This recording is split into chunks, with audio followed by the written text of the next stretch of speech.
Everybody thinks Eustass Kid is finished. Shanks destroyed him, his crew was defeated, and his ship, the Vegapunk, was obliterated. And then he disappeared beneath the waves off the coast of Elbaf. For most characters, that would be the end. The narrator even declared that the Kid pirates were completely eradicated. But this is One Piece, and if there's one thing Oda rarely does, it's kill major characters off screen, especially not in a way as simple as drowning. In fact, Kid's story is far from over. I believe Oda is setting up one of the biggest comeback stories in the Final Saga, and the island of his greatest humiliation, Elbaf, may become the very place where Eustass Kid finally evolves into the monster he was always meant to be. Special thanks to my friend Mr. Bushido for this theory, and let's start right away. The first question is the most obvious one. Where is Eustass Kid? After being one-shot by Shanks, both he and his first mate Killer were sent plunging into the sea. Since they're both devil fruit users, many assume they simply drowned. We don't buy that for a second. Oda has a long history of keeping characters alive in situations that seem impossible. It would be incredibly strange for a character as prominent as Eustass Kid to be the first major devil fruit user in the entire story to unceremoniously drown off panel. So there are only two realistic possibilities. Option 1, Shanks saved him. As strange as it sounds, Shanks may have fished Kid out of the water after defeating him. The question is, why? Perhaps Shanks saw a glimmer of potential in him, a spark of a king's ambition that he couldn't let be extinguished. Maybe Kid possesses information that Shanks knows will be crucial later, or perhaps Shanks, with his ability to see the future, simply understood that Kid still has a role to play in the fate of the world. It's hard to say, but it's a possibility. Option 2, Kid is still on Elbaf. Personally, I think this is the more likely scenario. Kid may have been rescued by giants and is currently recovering somewhere on the island of warriors. This would allow Oda to remove him from the spotlight temporarily, giving him time to heal, physically and, more importantly, mentally, after the most crushing defeat of his life. Now, let's get deeper into it. This defeat wasn't just another loss. This was the complete and utter destruction of everything Kid had built. He lost his ship, his poneglyph rubbings, his status, and maybe even members of his crew. For the first time, Eustass Kid was forced to confront his own profound weakness. But here's the important part. I don't think Oda is going to completely change Kid's personality. He's not going to suddenly become a humble and friendly hero like Luffy. Kid will remain Kid, arrogant, violent, and rebellious. What will change is his understanding of true strength. Oda doesn't need to rewrite Kid's character. He only needs to fix the weaknesses that have held him back. This is where we believe a major hockey bloom comes into play. One of the biggest criticisms of Kid has been his lack of impressive hockey feats, despite Kaido confirming that he possesses Conqueror's Haki. Oda gave him this power for a reason, and so far, it has been almost entirely unexplored. We believe that's intentional. Oda has been saving that development for Kid's comeback. Stripped of his devil fruit crutch, with his scrap metal at the bottom of the sea, Kid will have nothing to rely on but his own will. By the time he returns, he will finally understand how to properly wield his Haki, elevating himself to an entirely new level. If Kid was saved on Elbaf, the question is, by who? Theory 1. Arouge. Out of all the supernovas, one character remains suspiciously absent from the main stage. Mad Monk Arouge. Every other member of the Worst Generation has returned to the story and interacted with the Straw Hats in some way,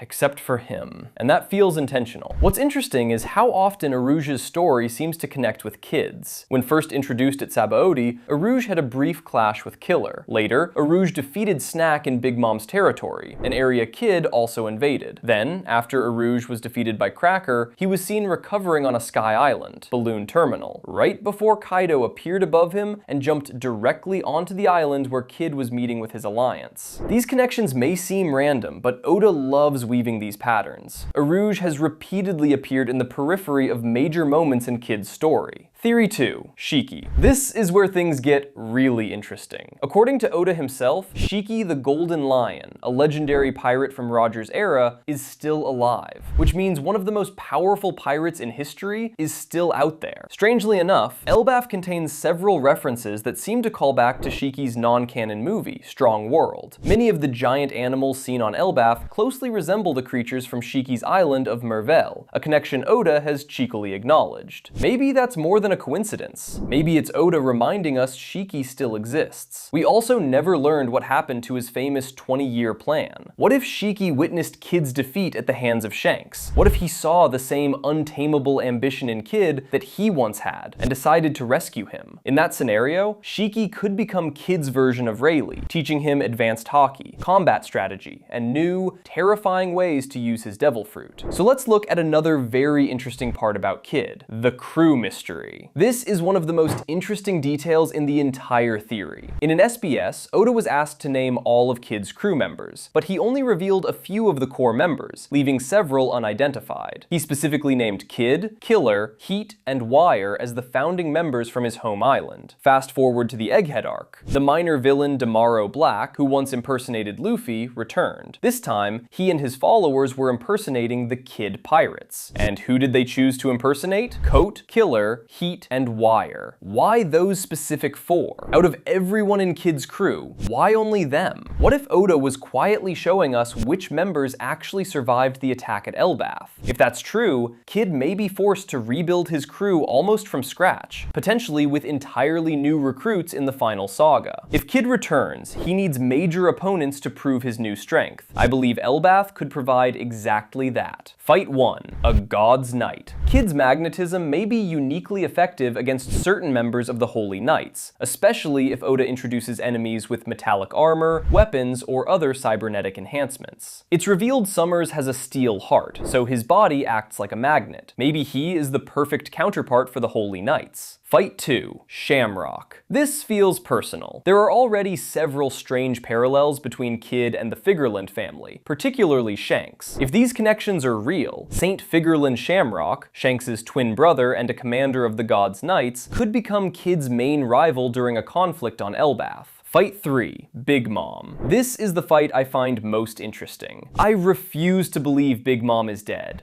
Her story feels incomplete, especially her unresolved business with Elbaf and Mother Carmel. She swore revenge against Luffy, Law, and Kid. If she returns, Luffy shouldn't be the one to fight her again. He already defeated Kaido. It would feel like a step backward. But for Kid, it's different. During their fight in Wano, many readers felt Law carried the fight. What if that was intentional, setting up a future rematch where Kid defeats a Yonko completely on his own, proving once and for all that he belongs among the strongest pirates in the world? So there is more we should look about, and that's the Shanks connection. The similarities between Kid and Shanks are just plain weird. Both have red hair. Both are missing their left arm. Both have significant scars over their left eye. And perhaps most importantly, Kid possesses an unusually personal hatred for Shanks, even before their battle at Elbaf. Why would Oda create so many visual parallels between these two characters? Is it just a coincidence, or is it deliberate foreshadowing of a deeper connection? We think that's no coincidence. And now we enter the most speculative part of the theory. Kid seems strangely connected to three major figures: Vegapunk, Shanks, and Rocksteady Xebec. The Vegapunk connection. Both use the word punk constantly in their attack names and creations, like Kid's Damned Punk and Victoria Punk, or Vegapunk's laboratory name, Punk Hazard. Both are skilled with technology. Even some of Vegapunk's creations have an aesthetic that feels similar to Kid's. The similarities are too numerous to ignore. The Xebec connection. Kid and Rox share remarkable personality traits. Both are defined by their aggressive pursuit of power and their desire to challenge the established world order. There are even fan theories about overlaps in their bounties and number-based wordplay in Japanese. And of course, there's the simple connection of Kid being inspired by punk rock and Xebec's name evoking rock music. This all leads to the wildest part of the theory, so I want to emphasize this is pure speculation. What if Saint Figureland Garling secretly recovered Rox's body after God Valley? What if Mads, the illegal science team, became involved in experiments using Rox's lineage factor? And what if, from those experiments, a child was created from multiple bloodlines, a secret project, a living weapon that eventually escaped? If that happened, it could explain why Kid seems connected to so many important groups despite his mysterious origins. It could also explain his intense hatred for Shanks. Maybe Kid doesn't doesn't hate Shanks for what he did, but because Shanks, a Figureland, reminds him of someone else from his past, someone connected to the horrifying truth of his own creation. And that's why Eustass Kid's story isn't over. I believe Oda deliberately removed him from the board with that devastating loss. He needed to break him first, because the kid that returns won't be the same arrogant pirate who challenged Shanks. He'll be stronger, smarter, and far more dangerous. If Elbaf truly becomes a central battlefield in the Final Saga, Eustass Kid may finally get the moment that proves he was always meant to stand beside the monsters of his generation, not below them.